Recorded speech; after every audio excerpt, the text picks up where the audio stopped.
আজি আলোচনা কৰিম মোৰ সমাজ বিজ্ঞানৰ অভ্যাস পুস্তিকা নৱম শ্ৰেণীৰ ৰাজনীতি বিজ্ঞানৰ প্ৰথম অধ্যায়টো যিমান পাৰো যিমান সম্ভৱ মই আজি এইখন সলভ কৰি দিম লেসনটো তোমালোকে লগত থাকিবা আহক চাই আহক কি আছে লেসনটোত বিজ্ঞান প্ৰথম অধ্যায়ন ইয়াত দিছে ধাৰণা দিছে ৰাজনীতি বিজ্ঞানত এখন দেশৰ প্ৰশাসনিক ব্যৱস্থা আৰু কাৰ্যাৱলীৰ বিষয়ে অধ্যয়ন কৰা হয় আমি জানি পালো এতিয়া যে এখন দেশৰ প্ৰশাসনিক ব্যৱস্থা আৰু যিবিলাক কাৰ্য আছে এইবিলাক অধ্যয়ন কৰাৰ নামে ৰাজনীতি বিজ্ঞান ৰাষ্ট্ৰ এখনৰ বিষয়ে প্ৰশাসনিক আৰু কাৰ্যবিলাকৰ বিষয়ে জনাটো হৈছে ৰাজনীতি বিজ্ঞান এতিয়া ক্ৰিয়াকলাপ 1ত দিছে তলৰ কোনবোৰ বিষয়ত ৰাজনীতি বিজ্ঞানৰ বিষয়ৰ লগত জড়িত বাছি উলিয়া এতিয়া ভোটদান বা চৰকাৰ গঠন এইবিলাক হ'ব ৰাজনীতি বিজ্ঞানৰ বিষয়ৰ লগত জড়িত ধাৰণা দিছে কিছুমান নিৰ্দিষ্ট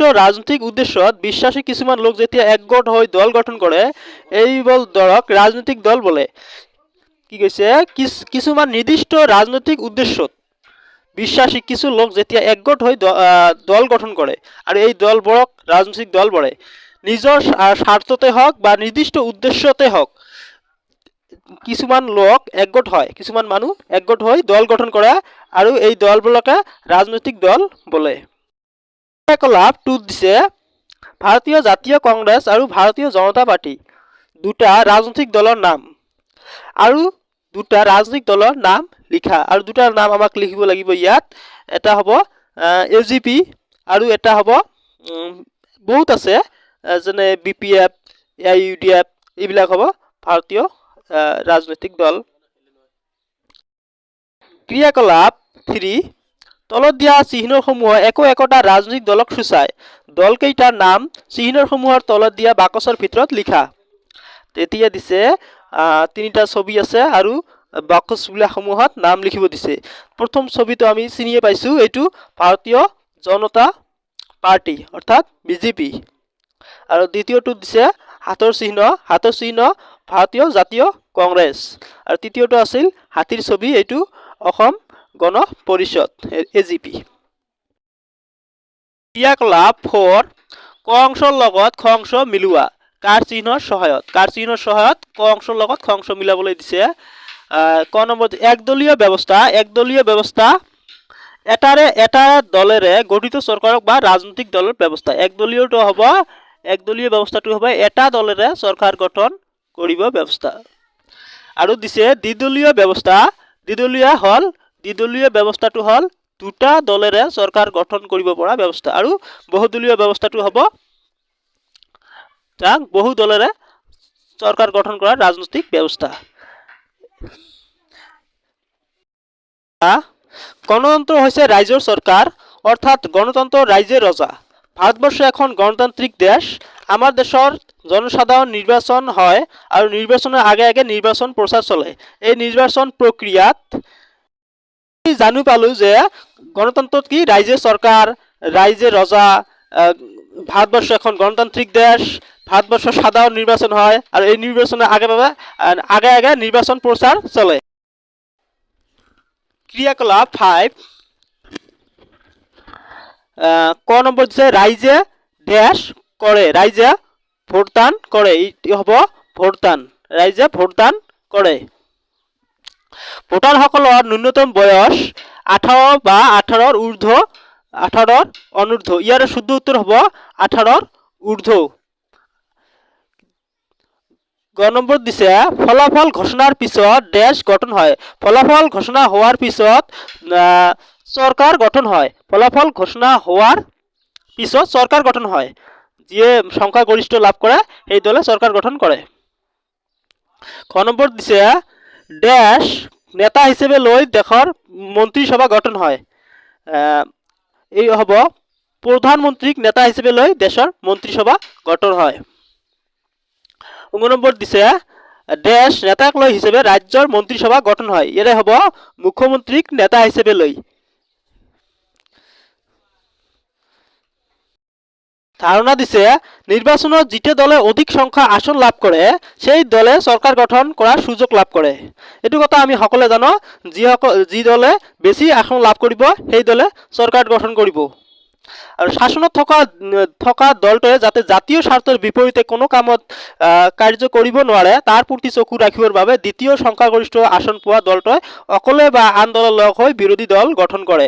মানে যিয়ে সংখ্যাগৰিষ্ঠ লাভ কৰিলে সেই দলটো চৰকাৰ গঠন কৰিব, আৰু যি দলে মানে কম পালে, আসন কম পালে, এই দলে বিৰোধী দলত বহিব। আৰু বিৰোধী দল বা এটা দলে নহয় যে কেইবাটা দলে লগ হৈও বিৰোধী দল চলাই নিয়ে, বিৰোধী কৰে, কাম কাজ যদি স্বেচ্ছাচাৰিত শাসন চলায় বা যিকোনো আইন প্ৰণয়ন কৰে, এই আইনবোৰক প্ৰটেষ্ট কৰে বেয়া দৃষ্টিত। ক্ৰিয়াকলাপ 6, আমাৰ দেশত বৰ্তমান কোন দলে চৰকাৰ গঠন কৰিছে? এতিয়া আমি সকলোৱে জানো যে ভাৰতবৰ্ষত কোন দলে চৰকাৰ কৰিছে? দলটোৰ নাম হ'ল ভাৰতীয় জনতা দল অৰ্থাৎ বিজেপি দল। আৰু আমাৰ দেশৰ বৰ্তমান কোন দলে বিৰোধী দলৰ ভূমিকা গ্ৰহণ কৰিছে? বৰ্তমান বিৰোধী দলৰ ভূমিকাত সিমান বিৰোধী দল মজবুত নহয়, তথাপি আমাক লিখিব লাগে যেনে INC বিৰোধী কৰি আছে, যে ইণ্ডিয়ান নেশ্যনেল কংগ্ৰেছ চলি আছে, অলপ হ'লেও বিৰোধী চলি আছে। এতিয়া ক্ৰিয়াকলাপ 7, আমাৰ দেশৰ বিৰোধী দলে কোনবোৰ কামৰ লগত জড়িত হৈ থাকে? শুদ্ধ উত্তৰত ৰাইট চিন দিয়া। এইটো কি হ'ব? ক নম্বৰ, চৰকাৰ গঠনমূলক সমালোচনা কৰে। হয়, চৰকাৰক গঠনমূলক সমালোচনা কৰিব পাৰে। শাসনত থকা চৰকাৰৰ যিকোনো কামত সমৰ্থন কৰে। শাসনত থকা চৰকাৰৰ যিকোনো কামত সমৰ্থন কৰে নকৰে। শাসনত থকা যিকোনো কামতে বিৰোধী দলে কি কৰে? সমৰ্থন নকৰে। প্ৰয়োজনত বিকল্প চৰকাৰ গঠন কৰাৰ সাজু থাকে। ইয়েছ, প্ৰয়োজনত বিকল্প চৰকাৰ এখন গঠন কৰাৰ কাৰণে এওঁলোকে সকলো সময়ত প্ৰস্তুত থাকে যে এইখন চৰকাৰ ভাঙিলে আমাক চৰকাৰ গঠন কৰিব লাগিব। এইটো হয়। তাৰ নেক্সট আহিছো, ভাৰতৰ প্ৰথমটো আঞ্চলিক ৰাজনৈতিক দল হ'ল মুন্ডা কাজাকাম। এইটো ভাৰতৰ প্ৰথম আঞ্চলিক দল, নে অসমৰ প্ৰথম আঞ্চলিক দল যেনেকুৱা AGP, আৰু ঠিক ভাৰতীয় আঞ্চলিক দল এইটো। ক্ৰিয়াকলাপ 8, অসমৰ প্ৰথমটো আঞ্চলিক ৰাজনৈতিক দলৰ নাম কি? এইটো হ'ব AGP, অসম গণ পৰিষদ, প্ৰফুল্ল কুমাৰ মহন্ত নেতৃত্বত গঢ়ি উঠিছিল। ক্ৰিয়াকলাপ 9, তলৰ শুদ্ধ উত্তৰটো বাছি উলিয়াই ৰাইট চিহ্ন দিয়া।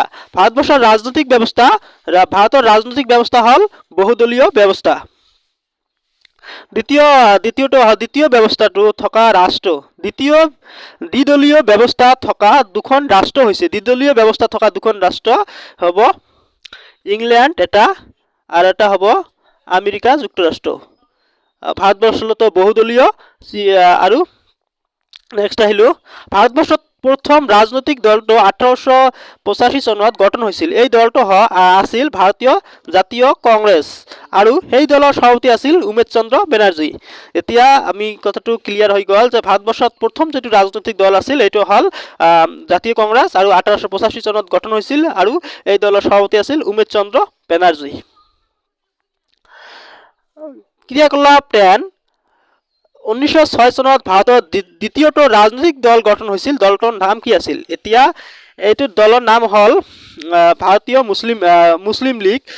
1906 চনত গঠন হৈছিল। এইটো যেতিয়া মুছলিম লীগ গঠন হ'ল 1906 চনত, ইয়াৰ ইতিহাস আছে। ইয়াৰ পিছত 1916 চনত হিন্দু মহাপৰিষদ গঠন হৈছিল। যেতিয়া ধৰ্মলৈ ভাৰতত বহুত তাহানিৰ পৰাই মানে চলি আছে, যেতিয়া ব্ৰিটিছসকলে আহিছিল তাৰ পৰাই ধৰ্মলৈ ভাৰতত কাজিয়া সৃষ্টি হয়। ধৰ্মলৈ ভাৰতৰ মানুহবিলাক বহুত আৱেগিক, এইটো চেপ্টাৰ ক'বলৈ নাযাওঁ। নেক্সট গৈছোঁ, এতিয়া ধাৰণা দিছোঁ এটা, কাৰ্ল মাৰ্ক্সৰ সাম্যবাদী আদৰ্শক লৈ জন্ম হোৱা দলবোৰক সাম্যবাদী দল বোলে বা বামপন্থী দল বোলা হয়। বৰ্তমান ভাৰতত এনে দল হ'ল মাৰ্ক্সবাদী কমিউনিষ্ট পাৰ্টি। কি হ'ল? এতিয়া হ'ল যিবিলাক কংগ্ৰেছতো আমি গম পালোঁ, কংগ্ৰেছ হ'ল বা মুছলিম লীগ হ'ল, হিন্দু পৰিষদ হ'ল। এতিয়া হ'ল কাৰ্ল মাৰ্ক্সৰ ধাৰণা লৈ যিবিলাক আদৰ্শত যিবিলাক দল গঠন হয়, এইবিলাক দলক সাম্যবাদী দল বা বামপন্থী দল বোলে। আৰু এই দলবিলাক হ'ল CPIM। আৰু আমাক এটা কোৱেশ্চন দিছে, মাৰ্ক্সবাদী কমিউনিষ্ট পাৰ্টিৰ বাহিৰে আন এটি সাম্যবাদী দলৰ নাম কি? এইটো হ'ল CPM, মানে মাৰ্ক্সৰ আদৰ্শত যিবিলাক গঢ়ি উঠে, এইবিলাক মানে সকলোৱে সমান, ধনী গৰীব হ'ব নালাগে, কাৰ্ল মাৰ্ক্সৰ যিবিলাক নীতি নিৰ্দেশৰ আদৰ্শৰ দল এইবিলাকৰ কথা কৈছে। যেতিয়া নিৰ্বাচনত কোনো এটা ৰাজনৈতিক দলে আটাইতকৈ বেছি সংখ্যক আসন একক সংখ্যাগৰিষ্ঠ লাভ কৰিবলৈ সক্ষম নহয়, তেতিয়া কেইবাটা ৰাজনৈতিক দল লগ হৈ চৰকাৰ গঠন কৰে। সেই চৰকাৰকে সংযুক্ত বা মৰ্চা চৰকাৰ বোলে। এতিয়া আহিলোঁ, আমি এতিয়া আগত গম পালোঁ যে একক সংখ্যাগৰিষ্ঠ লাভ কৰিলে যিয়ে বেছি আসন লাভ কৰিব তেওঁ চৰকাৰ গঠন কৰিব। কিছুমান ক্ষেত্ৰত দেখা যায় যে কোনোৱে বেছি নাপায় বা লগ হয়, কেইবাটা দল লগ হয়, 2টা বা 3টা বা ততোধিক দল লগ হৈ বিৰোধীতকৈ বেছি আসন লাভ কৰে, তেতিয়া এই দলটো সেই চৰকাৰটোক মৰ্চা চৰকাৰ বোলে।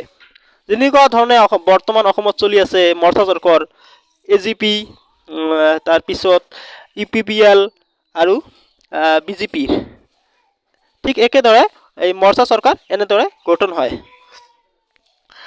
ক্ৰিয়াকলাপ 12, আমাৰ দেশত প্ৰথম মৰ্চা চৰকাৰ গঠন হৈছিল, এটা 3টা চন দিয়া আছিল, এইটো হ'ব 1977 চন মোৰাৰজীৰ নেতৃত্বত। তলত দিয়া কোনগৰাকী প্ৰধানমন্ত্ৰীৰ নেতৃত্বত ভাৰতৰ প্ৰথম মৰ্চা চৰকাৰ গঠন হৈছিল? শুদ্ধ উত্তৰটো লিখা। ইয়াৰ শুদ্ধ উত্তৰ হ'ব মোৰাৰজী দেশাইৰ নেতৃত্বত 1977 চনত মৰ্চা চৰকাৰ গঠন হৈছিল।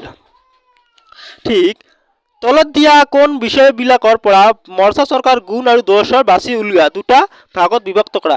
এইবিলাক যিবিলাক দিছে, স্বেচ্ছাচাৰী চৰকাৰ, ব্যয়বহুল চৰকাৰ, পৰিস্থিতি আৰু সময় সাপেক্ষ চৰকাৰ, আঞ্চলিক প্ৰতিনিধি থকা চৰকাৰ, ৰাজহুৱা ধন অপচয় ব্যৱহাৰ কৰা চৰকাৰ, ক্ষণস্থায়ী চৰকাৰ, অংশীদাৰী দলৰ চৰকাৰ, এইবিলাক লৈ 2টা গুণ আৰু দোষ আমাক এটা চাৰ্ট বনাব, তালিকা প্ৰস্তুত কৰিবলৈ দিছে।